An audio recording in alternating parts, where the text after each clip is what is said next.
मेरे प्यारे देशवासियों, नमस्कार।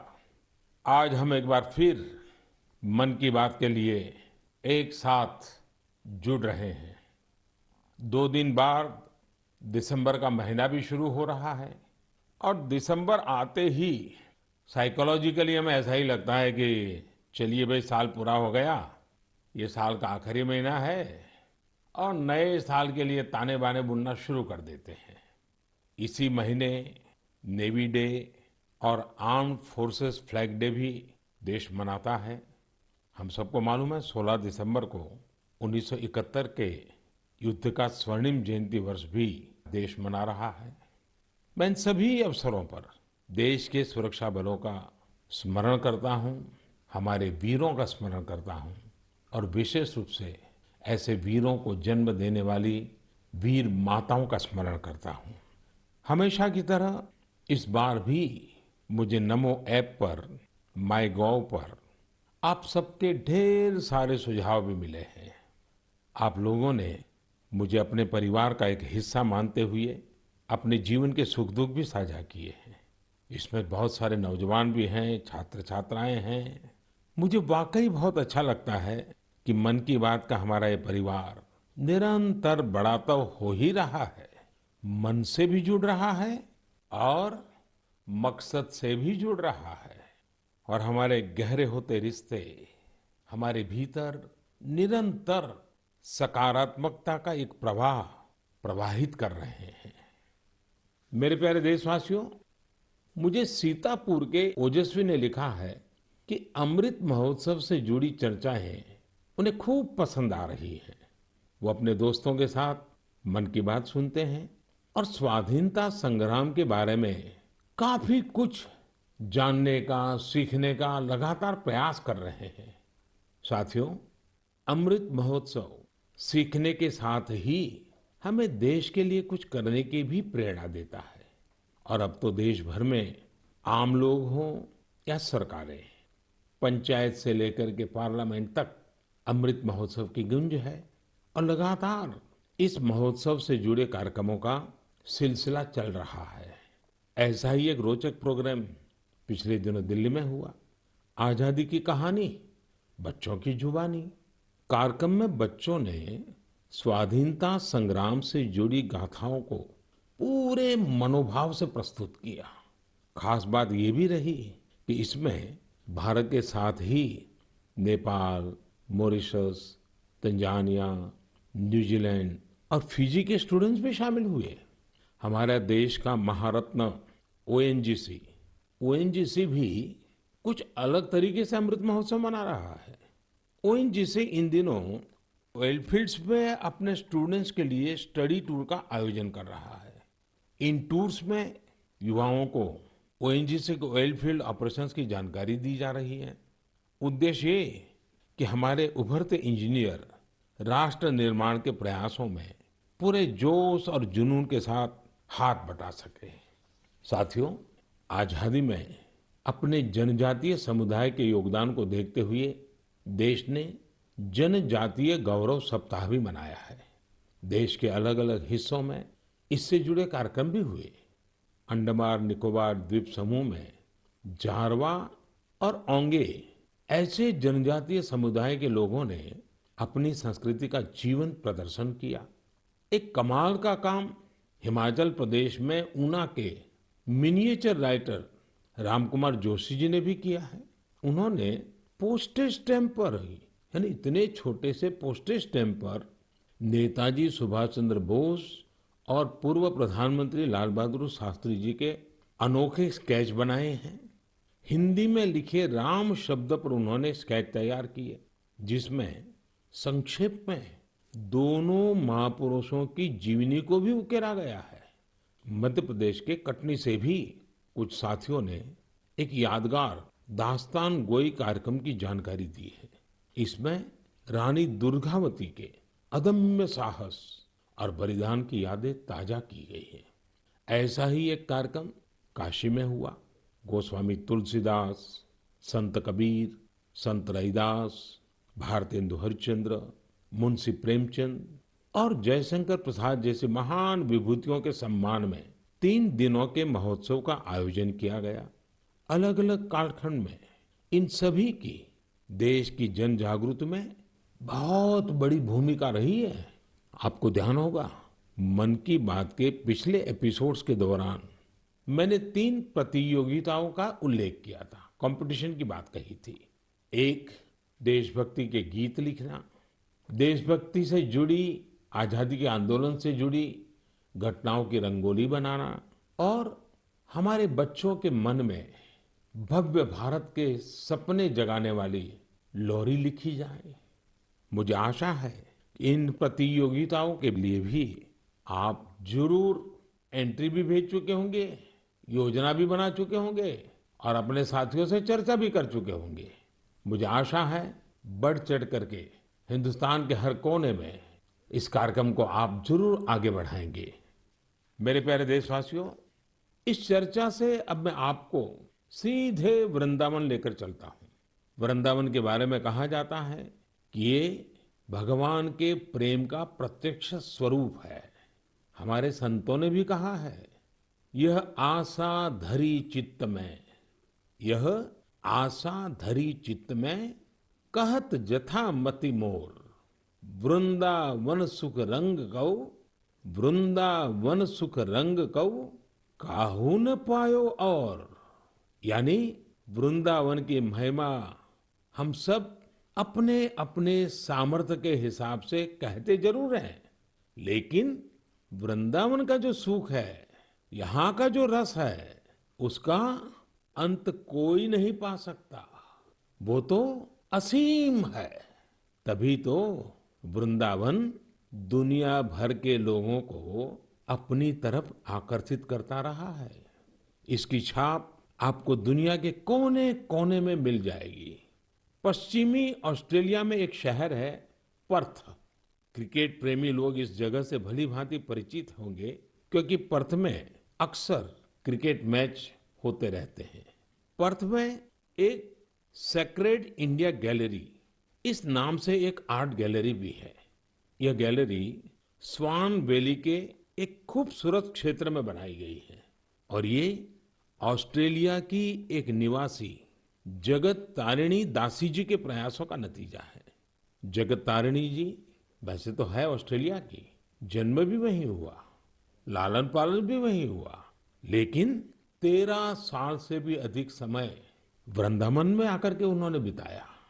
उनका कहना है कि वे ऑस्ट्रेलिया लौट तो गई, अपने देश वापस तो गई, लेकिन वो कभी भी वृंदावन को भूल नहीं पाई। इसलिए उन्होंने वृंदावन और उसका आध्यात्मिक भाव से जुड़ने के लिए ऑस्ट्रेलिया में ही वृंदावन खड़ा कर दिया। अपनी कला को ही एक माध्यम बना करके एक अद्भुत वृंदावन उन्होंने बना लिया। यहाँ आने वाले लोगों को कई तरह की कलाकृतियों को देखने का अवसर मिलता है। उन्हें भारत के सर्वाधिक प्रसिद्ध तीर्थस्थलों वृंदावन, नवाद्वीप और जगन्नाथपुरी की परंपरा और संस्कृति की झलक देखने को मिलती है। यहाँ पर भगवान कृष्ण के जीवन से जुड़ी कई कलाकृतियां भी प्रदर्शित की गई हैं।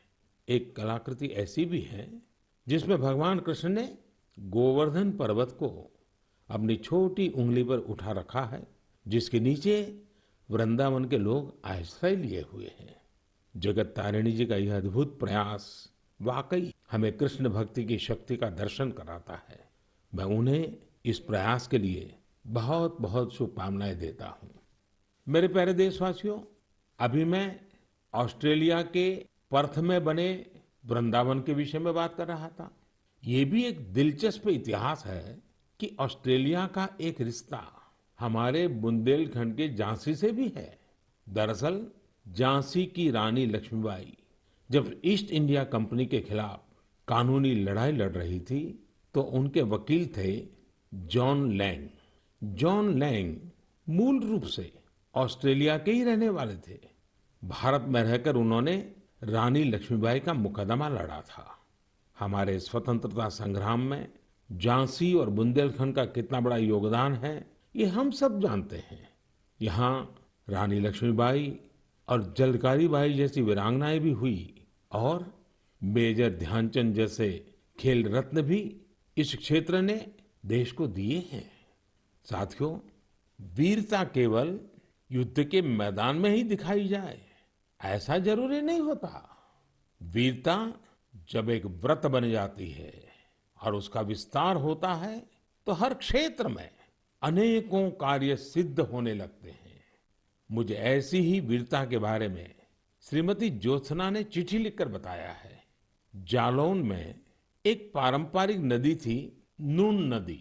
नून यहाँ के किसानों के लिए पानी का प्रमुख स्रोत हुआ करती थी, लेकिन धीरे धीरे नून नदी लुप्त होने की कगार पर पहुंच गई। जो थोड़ा बहुत अस्तित्व इस नदी का बचा था, उसमें वो नाले में तब्दील हो रही थी। इससे किसानों के लिए सिंचाई का भी संकट खड़ा हो गया था। जालौन के लोगों ने स्थिति को बदलने का बीड़ा उठाया। इसी साल मार्च में इसके लिए एक कमेटी बनाई गई। हजारों ग्रामीण और स्थानीय लोग स्वतः स्फूर्त इस अभियान से जुड़े। यहाँ की पंचायतों ने ग्रामीणों के साथ मिलकर काम करना शुरू किया और आज इतने कम समय में और बहुत कम लागत में ये नदी फिर से जीवित हो गई है। कितने ही किसानों को इसका फायदा हो रहा है। युद्ध के मैदान से अलग वीरता का ये उदाहरण हमारे देशवासियों की संकल्प शक्ति को दिखाता है और ये भी बताता है कि अगर हम ठान ले तो कुछ भी असंभव नहीं है। और तभी तो मैं कहता हूं, सबका प्रयास। मेरे प्यारे देशवासियों, जब हम प्रकृति का संरक्षण करते हैं तो बदले में प्रकृति हमें भी संरक्षण और सुरक्षा देती है। इस बात को हम अपने निजी जीवन में भी अनुभव करते हैं और ऐसा ही एक उदाहरण तमिलनाडु के लोगों ने व्यापक स्तर पर प्रस्तुत किया है। ये उदाहरण है तमिलनाडु के तूतुकुड़ी जिले का। हम जानते हैं कि तटीय इलाकों में कई बार जमीन के डूबने का खतरा रहता है। तूतुकुड़ी में भी कई छोटे आइलैंड और टापू ऐसे थे जिनके समुद्र में डूबने का खतरा बढ़ रहा था। यहाँ के लोगों ने और विशेषज्ञों ने इस प्राकृतिक आपदा का बचाव प्रकृति के जरिए ही खोजा। ये लोग अब इन टापुओं पर पाल्मेरा के पेड़ लगा रहे हैं। ये पेड़ साइक्लोन और तूफानों में भी खड़े रहते हैं और जमीन को सुरक्षा देते हैं। इनसे अब इस इलाके को बचाने का एक नया भरोसा जगा है। साथियों, प्रकृति से हमारे लिए खतरा तभी पैदा होता है जब हम उसके संतुलन को बिगाड़ते हैं या उसकी पवित्रता नष्ट करते हैं। प्रकृति माँ की तरह हमारा पालन भी करती है और हमारी दुनिया में नए नए रंग भी भरती है। अभी मैं सोशल मीडिया पर देख रहा था, मेघालय में एक फ्लाइंग बोट की तस्वीर खूब वायरल हो रही है। पहली ही नजर ये तस्वीर हमें आकर्षित करती है। आप में से भी ज्यादातर लोगों ने इसे ऑनलाइन जरूर देखा होगा। हवा में तैरती इस नाव को जब हम करीब से देखते हैं तब हमें पता चलता है कि ये तो नदी के पानी में चल रही है। नदी का पानी इतना साफ है कि हमें उसकी तलहटी दिखती है और नाव हवा में तैरती सी लगने लग जाती है। हमारे देश में अनेक राज्य हैं, अनेक क्षेत्र हैं जहाँ के लोगों ने अपनी प्राकृतिक विरासत के रंगों को संजोकर रखा है। इन लोगों ने प्रकृति के साथ मिलकर रहने की जीवन शैली आज भी जीवित रखी है। ये हम सब के लिए भी प्रेरणा है। हमारे आसपास जो भी प्राकृतिक संसाधन है, हम उन्हें बचाएं, उन्हें फिर से उनका असली रूप लौटाएं। इसी में हम सबका हित है, जग का हित है। मेरे प्यारे देशवासियों, सरकार जब योजनाएं बनाती है, बजट खर्च करती है, समय पर परियोजनाओं को पूरा करती है, तो लोगों को लगता है कि वो काम कर रही है। लेकिन सरकार के अनेक कार्यों में, विकास के अनेक योजनाओं के बीच मानवीय संवेदनाओं से जुड़ी बातें हमेशा एक अलग सुख देती है। सरकार के प्रयासों से, सरकार की योजनाओं से कैसे कोई जीवन बदला, उस बदले हुए जीवन का अनुभव क्या है, जब ये सुनते हैं तो हम भी संवेदनाओं से भर जाते हैं। यह मन को संतोष भी देता है और उस योजना को लोगों तक पहुंचाने की प्रेरणा भी देता है। एक प्रकार से ये स्वांतः सुखाई तो है। और इसलिए आज मन की बात में हमारे साथ तो ऐसे साथी भी जुड़ रहे हैं जो अपने हौसलों से एक नया जीवन जीत कर आए हैं। इन्होंने आयुष्मान भारत योजना की मदद से अपना इलाज कराया और एक नई जिंदगी की शुरुआत की है। हमारे पहले साथी हैं राजेश कुमार प्रजापति, जिन्हें हृदय रोग की बीमारी, हार्ट की समस्या थी। तो आइए राजेश जी से बात करते हैं। राजेश जी नमस्ते। नमस्ते सर, नमस्ते। आपकी राजेश जी बीमारी क्या थी? फिर किसी डॉक्टर के पास गए होंगे, मुझे जरा समझाइए। स्थानीय डॉक्टर ने कहा होगा, फिर किसी और डॉक्टर के पास गए होंगे, फिर आप निर्णय नहीं करते होंगे या करते होंगे, क्या क्या होता था? जी, मुझे हार्ट में प्रॉब्लम सर आ गई थी। मेरे सीने में जलन होती थी सर। हम्म। फिर मैंने डॉक्टर को दिखाया। डॉक्टर ने पहले तो बताया हो सकता बेटा तुम्हारे एसिड होगी। हम्म। तो मैंने काफी दिन एसिड की दवाई कराई।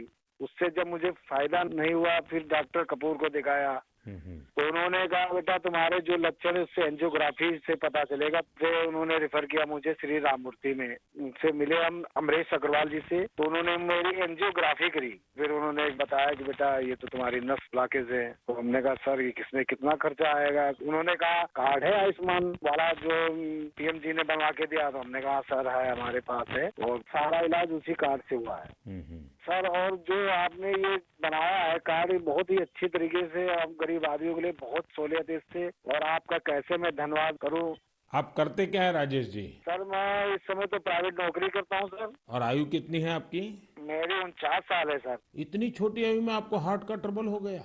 हाँ जी सर, क्या बताएं अब। आपके परिवार में भी पिताजी को या किसी माताजी को या इस प्रकार का पहले रहा है कि? नहीं सर, किसी को नहीं था सर। ये पहला है हमारे साथ ही हुआ है। ये आयुष्मान कार्ड भारत सरकार या कार्ड देती है गरीबों के लिए, एक बहुत बड़ी योजना है, तो ये आपको पता कैसे चला? सर ये तो इतनी बड़ी योजना है, गरीब आदमी बहुत इससे बेनिफिट मिलता है। वो इतना खुश है सर। हमने तो हॉस्पिटल में देखा कि इस कार्ड से कितना लोगों को सहूलियत मिलती है। जब डॉक्टर से कहता कार्ड मेरे पास है सर, तो डॉक्टर कहता ठीक वो कार्ड लेके आइए, मैं उसी कार्ड से आपका इलाज कर दूंगा। अच्छा, कार्ड न होता तो आपको कितना खर्चा बोला था डॉक्टर ने? डॉक्टर साहब ने कहा था बेटा इसमें बहुत सारा खर्चा आएगा बेटा, अगर कार्ड नहीं होगा। तो मैंने कहा सर कार्ड तो है मेरे पास। तो उन्होंने कहा तुरंत आप दिखाइए। तो हमने तुरंत दिखाया, उसी कार्ड से सारा इलाज मेरा किया गया। मेरे एक पैसा नहीं खर्च हुआ। सारी दवाइयाँ भी उसी कार्ड से निकाली गई हैं। तो राजेश जी आपको अभी संतोष है, तबीयत ठीक है?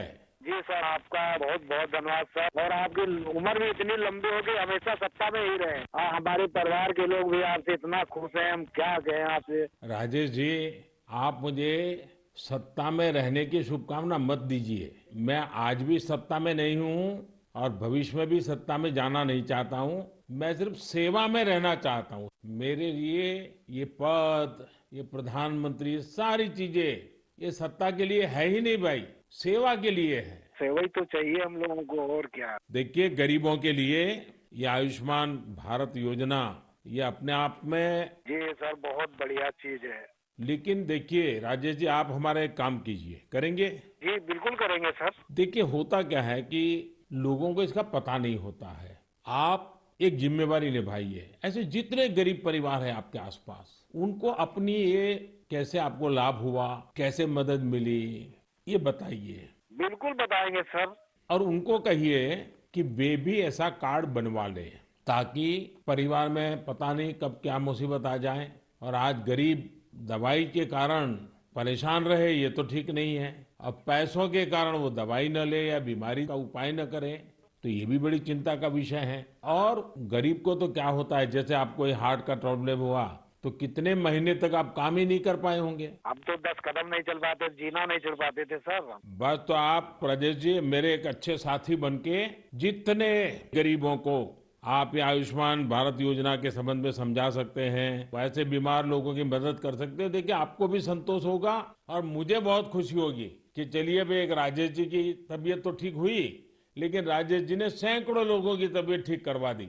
ये आयुष्मान भारत योजना ये गरीबों के लिए है, मध्यम वर्ग के लिए है, सामान्य परिवारों के लिए है। तो घर घर इस बात को पहुंचाएंगे आप? बिल्कुल पहुंचाएंगे सर। हम तो वहीं 3 दिन रुके ना हॉस्पिटल में सर, तो बेचारे बहुत लोग आए, सारी सुविधाएं उनको बताई। कार्ड होगा तो फ्री में हो जाएगा। चलिए राजेश जी, आप अपने आप को स्वस्थ रखिए, थोड़ी शरीर की चिंता करिए, बच्चों की चिंता कीजिए और बहुत प्रगति कीजिए। मेरी बहुत शुभकामनाएं हैं आपको। साथियों, हमने राजेश जी की बातें सुनी। आइए अब हमारे साथ सुख देवी जी जुड़ रही हैं। घुटनों की समस्या ने उन्हें बहुत परेशान कर दिया था।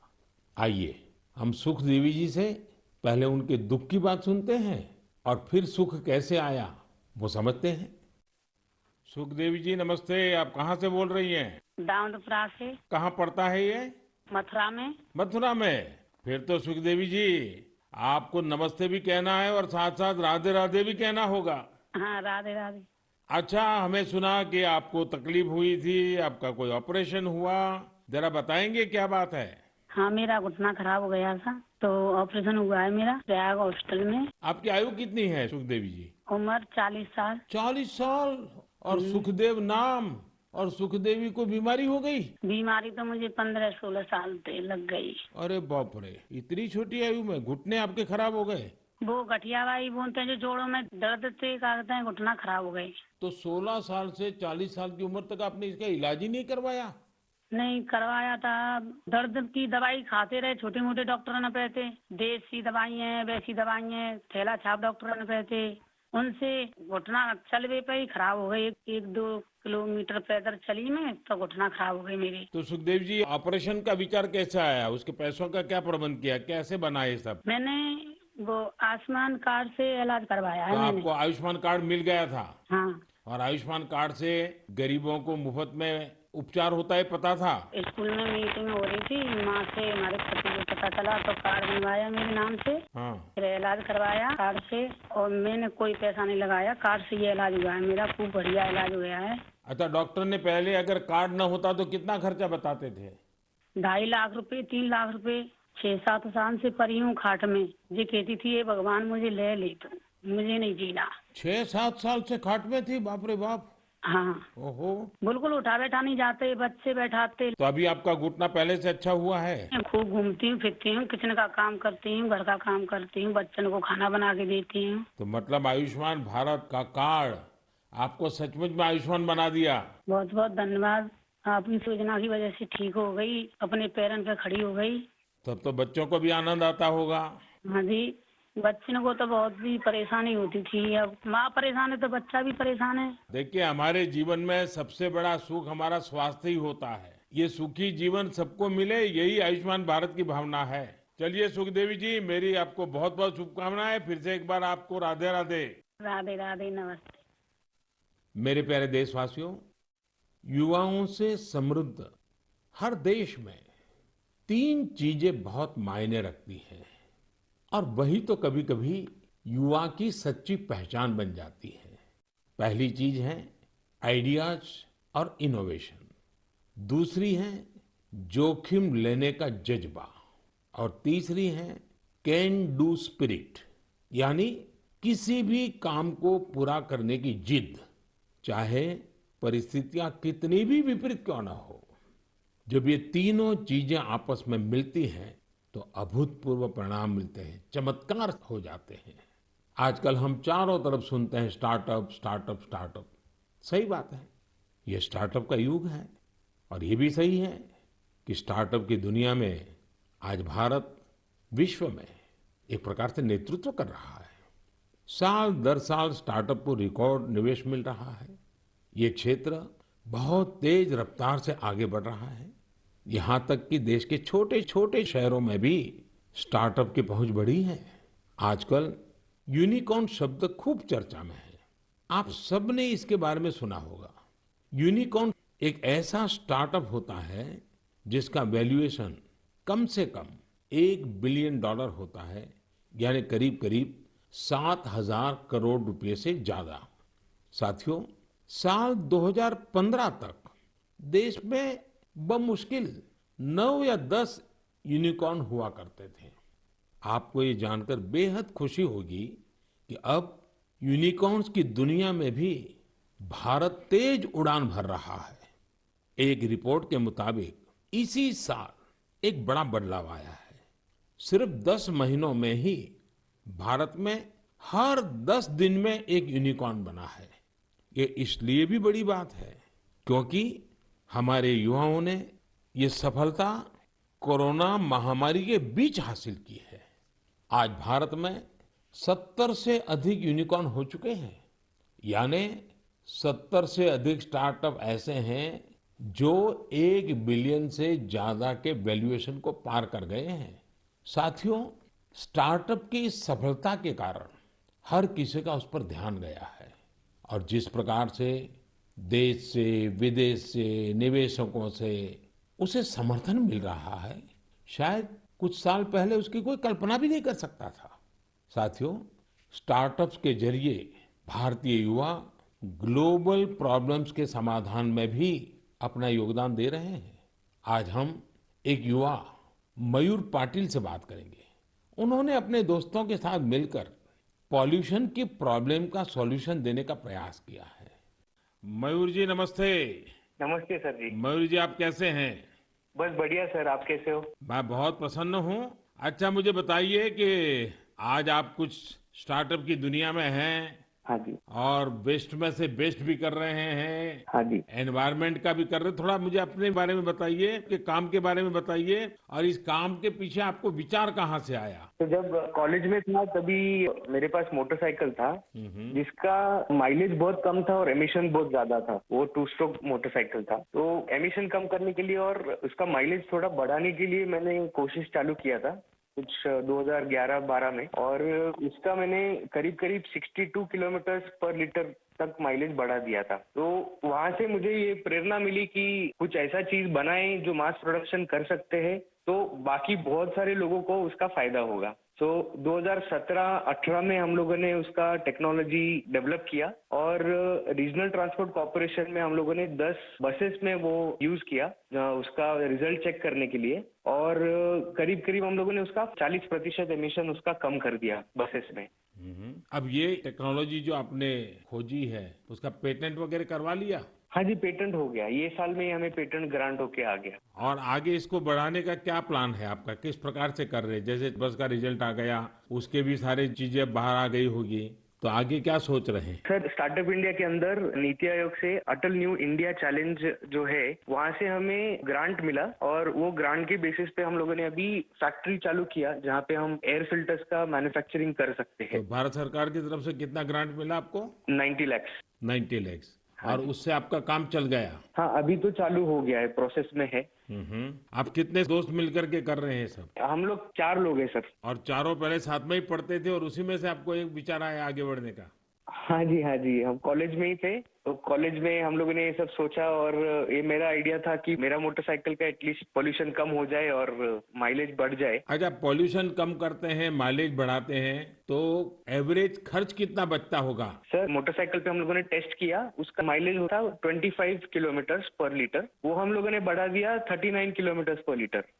तो करीब करीब 14 किलोमीटर का फायदा हुआ और उसमें से 40% का कार्बन एमिशंस कम हो गया। और जब बसेस पे किया रीजनल ट्रांसपोर्ट कॉर्पोरेशन में, तो वहाँ पे 10% फ्यूल एफिशिएंसी इंक्रीज हुआ और उसमें भी 35-40% एमिशंस कम हो गया।